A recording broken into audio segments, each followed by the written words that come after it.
Praise the lord. యేసుక్రీస్తు వారి పరిశుద్ధమైన నామంలో మీ అందరికీ వందనాల శుభాలు తెలియపరుస్తూ ఉన్నానండి. కీర్తనల గ్రంథం 91వ కీర్తన 3వ వచనం. వేటగాని ఊరిలో నుండి ఆయన నిన్ను విడిపించును, నాశనకరమైన తెగులు రాకుండా నిన్ను రక్షించునని దేవుని వాక్యం సెలవిస్తుంది. వేటగాడు అంటే ఈ లోకంలో మనం చూసుకున్నప్పుడు, ఈ లోకంలో జంతువుల్ని పట్టుకోవాలన్నా పక్షులను పట్టుకోవాలన్నా వేటగాడు ఏం చేస్తారంటే వల వేస్తారండి. అక్కడ ఆహారం తెచ్చి పెడతారు. అక్కడ ఆ పక్షులు లేదా జంతువులు ఏం చేస్తాయంటే ఆ ఆహారం కోసం అక్కడికి వెళ్ళి ఉచ్చులోకి పడిపోతూ ఉంటాయి. అది ఈ లోకంలో జరిగేటువంటి వేటగాడు చేసే పని. అదేవిధంగా ఆత్మీయమైన వేటగాడు ఏం చేస్తున్నాడంటే ఈ లోకంలో మనకి కళ్ళకు అందంగా చూపిస్తూ ఉన్నాడు. అందం వెనకాల ఒక మోసం ఉందని మనకు తెలియకుండా మనం ఆ వేటగాడి మాటలు విని మనం ఉచ్చులో పడిపోతున్నామండి. ఈ లోకంలో వేటగాడు ఏం చేస్తాడు, ఆ పడిన జంతువుని చంపివేసి తన మాంసాన్ని తను అమ్ముకోవడమో లేదా తినడం ఏదో ఒకటి చేస్తారు. అదేవిధంగా ఆత్మీయమైన సాతాను వేటగాడు ఏం చేస్తున్నారంటే ఈ లోకంలో మనల్ని ఆత్మీయంగా చంపివేసి శారీరకంగా కూడా చంపివేసి రెండవ మరణంలోకి మనల్ని తీసుకొని వెళ్ళాలని ఆత్మీయమైనటువంటి సాతాను వేటగాడు చూస్తున్నారండి. మనం ఎప్పుడైతే దేవుని మార్గంలో నడుస్తామో వేటగారి ఊరిలో నుంచి వాళ్ళని తప్పించేటువంటి నమ్మదగిన దేవుడై ఉన్నాడు. దేవుడి లోకానికి వచ్చి ఆయన పరిశుద్ధమైన రక్తాన్ని చెందించి మన ప్రతి ఒక్క గాయాన్ని ఆయన కట్టేటువంటి దేవుడు అండి. దేవుడు నమ్మదగిన దేవుడు. భూమి ఆకాశం గతించిన నా మాటలు గతించని దేవుని వాక్యం సెలవిస్తుంది. దేవుడు పరిశుద్ధమైన దేవుడు.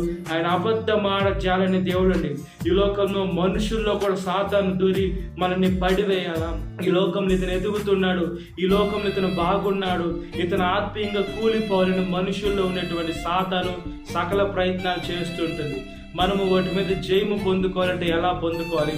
మనం చూసే చూపు, నడిచే నడక, చేసే క్రియ ప్రతి ఒక్కటి ఆశీర్వాదకరంగా, దీవెనకరంగా, మహిమకరంగా ఉంటేనే మనం ఈ లోకంలో జయించి మనం అధిగమించేదానికి దేవుని మనకి బలము, శక్తిని ఇస్తాడు. కాబట్టి వేటగాని ఊరిలో మనం పడకుండా ఆయన మార్గంలో మనం నడిచినట్లుగా ప్రార్థన. మహాపరిశుద్ధాత్మ దేవ, మా ప్రియ పరలోకపు తండ్రి, ఈ లోకంలో వేటగాడు సాతాను చేతులు మమ్మల్ని పడకుండా మమ్మల్ని తప్పిస్తానంటున్నారు. ఎప్పుడంటే మీ మాటలు మేము వినినప్పుడే మేము తప్పింపబడతామయ్యా. మీ మాటలు వినకుండా సాతాను మాటలు వినితే నరకంలోకి వెళ్ళిపోతామయ్యా. అందుకని చూసే చూపు, నడిచే నడక, చేసే క్రియ ప్రతి ఒక్కటి ఆశీర్వాదకరంగా, దీవెనకరంగా, మహిమకరంగా చేయండి అయ్యా. మీ వాక్యము మా పాదములకు దీపము, మా త్రోవకు వెలుగై ఉంటుంది. వాక్యమైన దేవుడిని మేము సేవించాలి.